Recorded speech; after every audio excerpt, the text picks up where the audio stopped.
नमस्कार. आज आपण 9व्या श्लोकाचा अर्थ जाणून घेणार आहोत.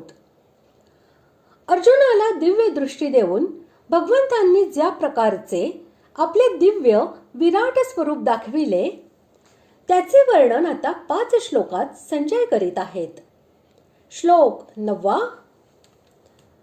संजय उवाच एवमुक्त्वा ततो राजन् महायोगेश्वरो हरिः दर्शयामास पार्थाय परमं रूपमैश्वरम्. श्लोकाचा अर्थ.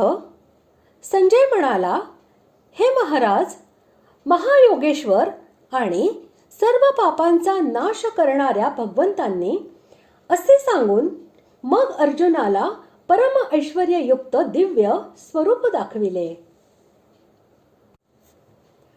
जो महान म्हणजे मोठ्यात मोठा योगेश्वर असेल त्याला महायोगेश्वर, तसेच सर्व पापांचे व दुःखांचे हरण करणाऱ्याला हरी असे म्हणतात. या दोन्ही विशेषणांचा प्रयोग करून संजयाने भगवंतांच्या अद्भुत शक्ती सामर्थ्याकडे लक्ष वेधून धृतराष्ट्राला सावध केले आहे. त्याच्या म्हणण्याचा भावार्थ असा आहे की श्रीकृष्ण हा कोणी सामान्य मनुष्य नाही. तो मोठ्यात मोठा योगेश्वर आणि सर्व पापांचा व दुःखांचा नाश करणारा साक्षात परमेश्वर आहे. त्याने अर्जुनाला आपले जे दिव्य विश्वरूप दाखविले होते त्याचे वर्णन मी आता तुम्हाला ऐकवितो.